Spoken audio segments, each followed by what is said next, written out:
Hi, Flick here from the Nerd Soapbox, and today we're at the Toon Con in Pasadena, California, with a special guest. She's an actor and a voice actor best known to the Soapbox gang for being the first actress to voice Wonder Woman in a Hanna-Barbera production. It's Shannon Farnon. Ta-da! Ta-da!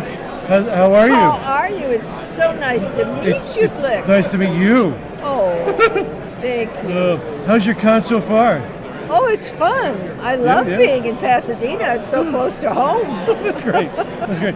So, when you were a little girl, what was your fandom? Did you like dolls or movies or comic books or? I had a Tony doll when I was a little girl. You could give her a permanent. You could give her hair a permanent, which was a huge thing when I was a little girl. What? And of course, I did have Wonder Woman comics. And a very nice thing, we were both born the same year. Oh. When Wonder Woman was created, I was created. Wow. I guess I came just to do the job. Just in time. Yeah, that's fantastic.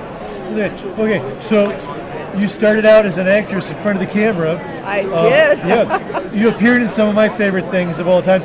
My favorite Martian, The Man from U.N.C.L.E. That Takes a Thief. But another one of your first roles I'd like to talk about. You were in the pilot episode of Rod Serling's Night Gallery. Oh, that's a wonderful story. Oh, it is. Can I hear it? You can. Thank you. Joan Crawford was the star. Believe me, she was a star. And Tom Bosley, another wonderful actor. And it was really basically the three of us. I was the nurse. Right. And it was a fun role. I was Tom Bosley's nurse. And you would be amazed at how small my part became after it was filmed. And I learned later from the director, who is now very famous, that Joan Crawford doesn't particularly like pretty young girls working with her. Oh, that's true. Wow. That's true. That's shameful. Well, you know, every girl's got to take care of herself. I guess especially in those days. Yeah. I figured I had a lot of time to do work. All right. Well, that was very magnanimous of you. Well, her career was behind her, and this was a nice opportunity for her. Yeah, definitely. And okay, so it's Rod Serling's Night Gallery, and the young director was Steven Spielberg. Yes, it was. Wow. That was his first television show, I believe. What was he like to work with? He was my age. So he was very nice. He's very easygoing. Fantastic. I mean, I've worked with him since, so maybe I didn't do something right. I'm not sure. So your animation work, you voiced the Amazonian superheroine Wonder Woman on Super Friends, Challenge of the Super Friends, the all-new Super Friends Hour, and the world's greatest Super Friends, and the revival of Super Friends. Look out! Look out!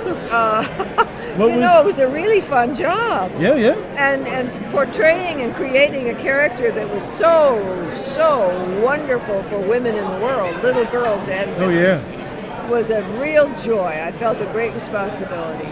What was it like working at Hanna-Barbera back then? Well, that was classic. And I worked with the most talented people, one of which is here today. Michael Bell. Yeah. And we became good friends after that. After 10 years, you get to know somebody. Yeah, just about. Wow. What was the Wonder Woman casting process like for you? That I had done a commercial for Flintstone vitamins, another Hanna-Barbera thing, and the director was Wally Burr. All right. And so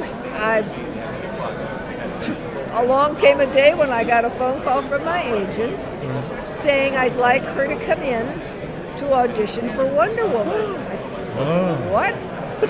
Whoa. Where did that come from? And so I did, and the rest is history. Oh, okay. Yeah. Well, okay. So, in your opinion, what about the character of Wonder Woman makes her a fan favorite and so important? Because girls need a strong female image. Right. And Wonder Woman, when she was created for that purpose. And you know, the lasso, the golden lasso of truth, That was really, he was the same man that invented the lie detector, the creator of Wonder Woman. Oh, okay. Nice little tidbit. Yeah. Wow. All right. So, did you see the Wonder Woman movie? Oh, I did, and I loved it. Yeah. I didn't like the costume change, but then that's because I feel a little proprietary about her clothing. Okay. But what's an obscure voice acting or voiceover gig that you had that would surprise your fans to hear that was you? Well, there was one very unusual job I did that was, I was very proud of it, but it was also very, very challenging. All right. There was an actress on a series called First Monday. Okay. And I want to respect her privacy. Okay. She developed a vocal disability, and the producer loved her work, and she always did very good work, but they needed to replace her voice. So I replaced every sound she made for 13 weeks. Whoa. Yeah. That was a big challenge because you had to make that voice track with the disability that caused the problem. So it was very challenging, and I felt very good, and I think everyone was very happy. Okay. What are you doing these days?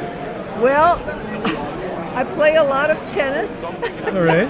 I coordinate tennis programs, and I'm very involved with my dog, who's a little service dog, and I take him to hospitals to visit people.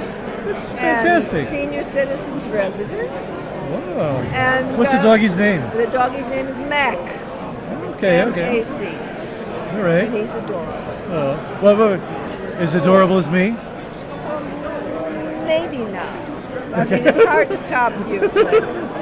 Thank you. You can't get cuter than Flick, right? Really, you can come visit me anytime you want. Really? Really. We can move the dog out? You can even ride the dog. I can ride the dog? Yeah, why not? I got a little saddle at home. I can just... Oh, you bet. Oh, that's fantastic. Well, gee, Shannon, thanks for talking to us. It is my pleasure. You come back and see me again? I will. You're adorable. How lucky am I? You're adorable. Oh, thank you. Can I get a hug? You can. Oh, you made my day. You made my day. I have a soft spot in my heart right here for Wonder Woman. Ooh, isn't that the sweetest thing you ever heard? All right, let's see who else we can find at Toon Con. Well, after this, can we go on your invisible jet? Oh, you betcha. You bet, as long as you don't mind being seen through the visible. Oh, that's fine. Everybody is seen through the jet. Can we go to Batman's house? Ooh, the Batcave. Yeah, ring the doorbell and run away. Why not? You're silly. I like you. I'm not as silly as you are.